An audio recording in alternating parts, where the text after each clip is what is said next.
And welcome back. Our last guest is a Consumer Reports investigative reporter. We need more of them.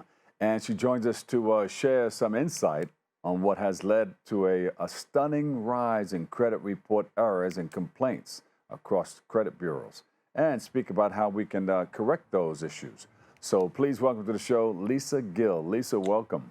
Dr. Bob, thanks so much for having me on today. Oh, wow. We were talking earlier about how important it was for investigative reporters to be out there and to uncover a lot of the stuff that people really don't see. So thank you. Thank you for all the work that you're doing. Thank you. Lisa,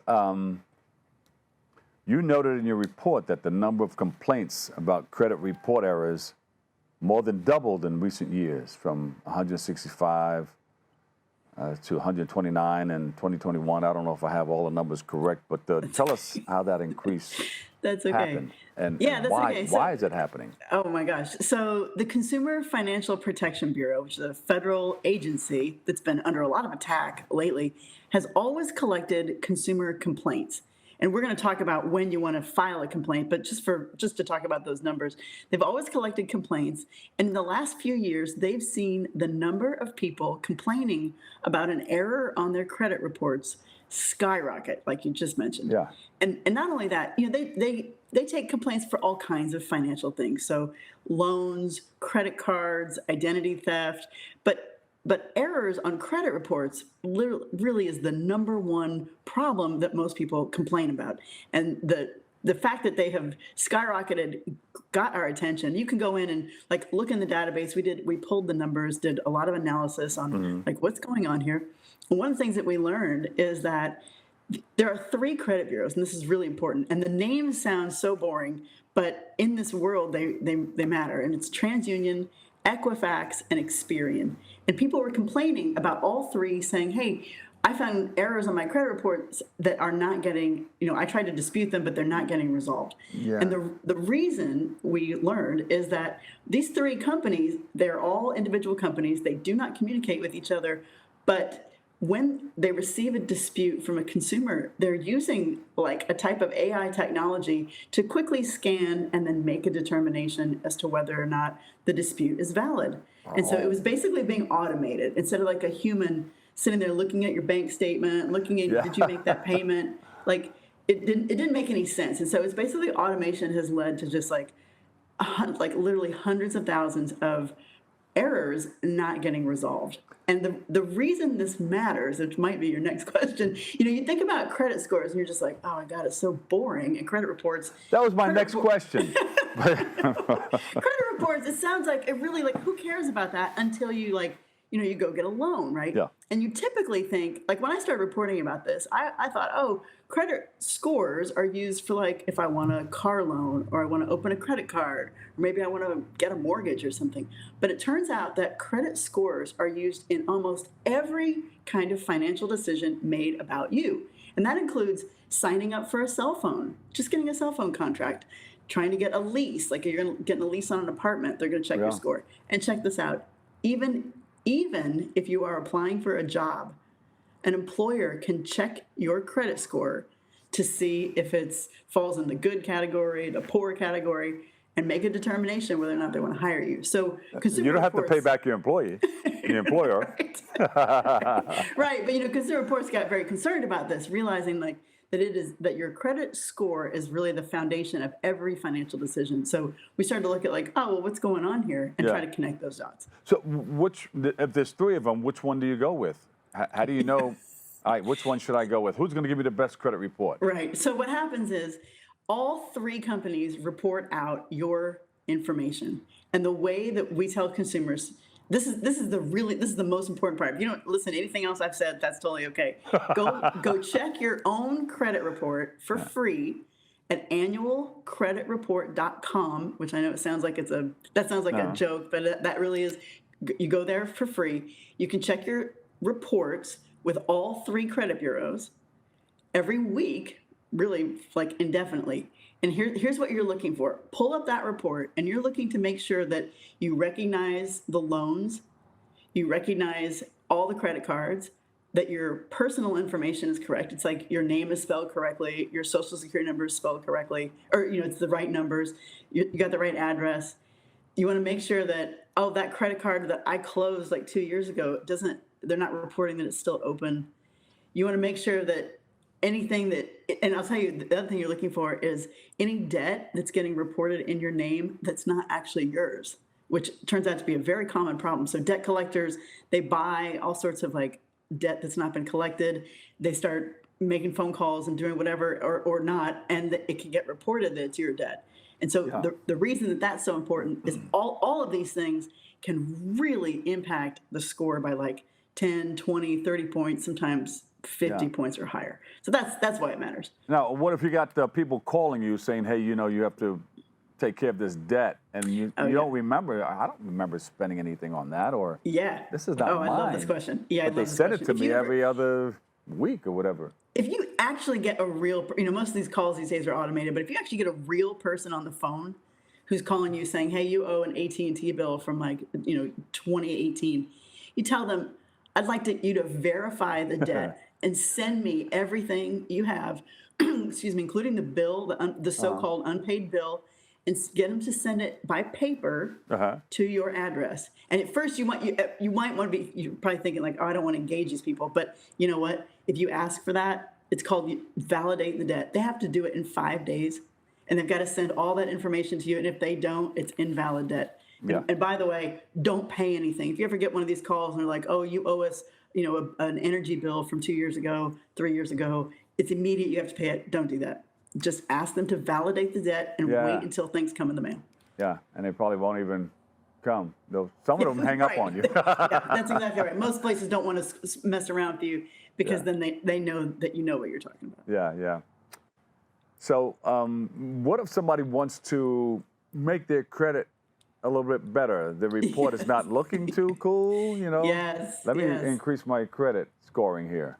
Yeah, I haven't. So you should go check yours. You know what? Everybody should check. So what's going to happen at annualcreditreports.com, which is, like I said, free place to check your report. You're not going to get a score there. Everybody just took out a pen. They just, all right, what is that? Oh, they got good.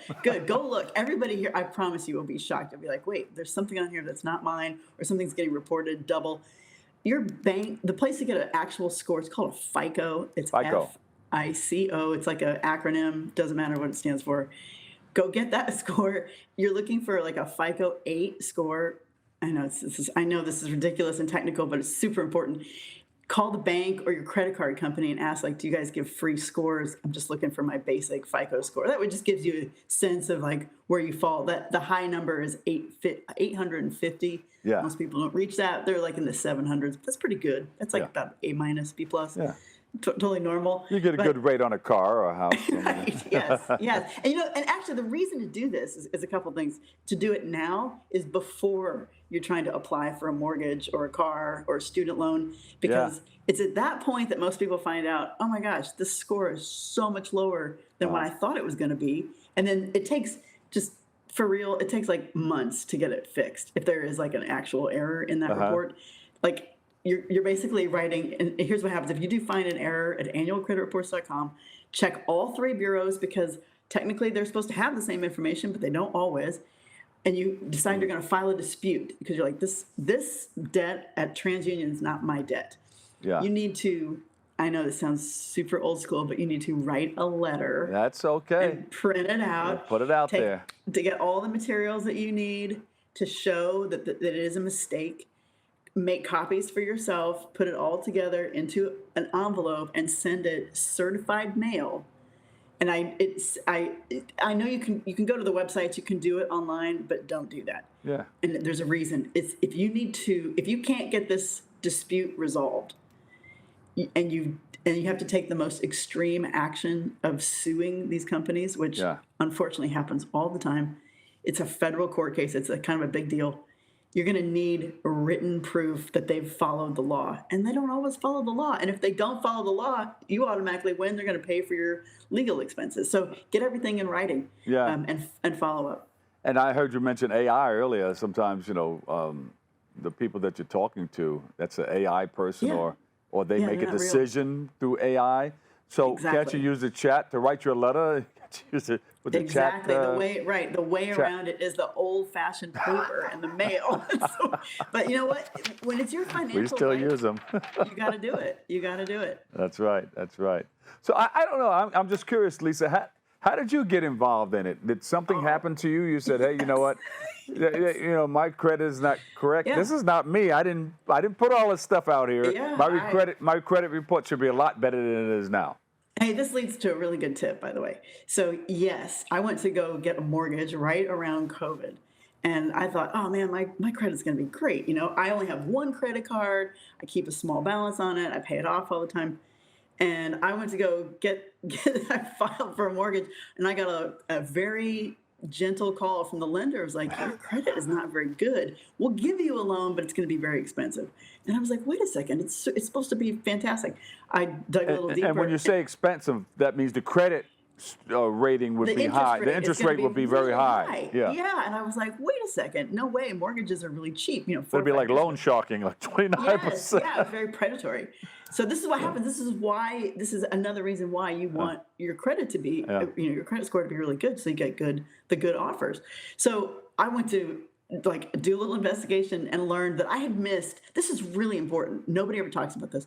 I had missed 2 very tiny payments. They were $60 each. Oh my God. $60. And so in the world of the credit reports and the credit scoring, missing a payment, it doesn't matter if it's $60 or $6,000. They see it as a missed payment, and it is huge numbers of points off of the credit report. Yeah. And you know what? And I'll tell you why. I didn't make those payments. I didn't have it set up for auto pay. And my mother was in the hospital. That and happens a lot. Unfortunately passed away. And I did not, I was just like, paying that bill was not top of mind. So I appealed. I went to my lender, and I was like, hey, why do you keep reporting this? And we went back and forth. I asked for a leniency, just could you file an exception? Yeah. They changed it up a little bit, but you can do that. But here's my final, if you can't get the dispute resolved, your next step is to file a complaint at the CFPB, the Consumer Financial Protection Bureau. They investigate within 30 days. And if that's still not resolving it to your satisfaction, and this, by the way, this takes 30 days at a time, and it's going to take you a couple months. On your credit report at each of the credit bureaus, you can leave a note. You can leave a note and say, explain what's happening. I filed a dispute. I disagree with this Bank of America situation. It's underway. My mom was sick. You can explain in there. Yeah. Nobody ever uses the notes, but it's a fantastic way. We know that lenders read them, and they can make a decision in your favor. And where do you leave that note on your credit report? Yeah, it's like a personal note. It's literally at the very bottom of the report. When you go look at your own report, you'll see do you want to leave a message or leave a note? And most people are just like, for what? But if you're in the middle of a dispute, or you've discovered that you're the victim of identity theft or some other sort of negative action that you're fighting, leave a note on all 3 credit reports to just let people know that you're on it. It's underway, not been decided yet, and don't make a judgment based on what you're looking at. Lisa, a lot of people are going to need you. You have so much information. It's a crazy system. It's needed. Listen, do you have this on your website? Yes. Go to consumerreports.org. We're a nonprofit located up in Yonkers, New York. We are an almost 90-year-old organization. We are non-commercial. We buy everything that we test. I work on investigative stories about this kind of thing, financial stuff. Yeah. At consumerreports.org, you can find how to fix your credit, how to improve your credit, how to look up your credit, and what happens if you don't do any of these things and you need more help. Lisa, thank you so much. You got to come back again. I love it. Thanks so much for having me on. I love talking about it. Great.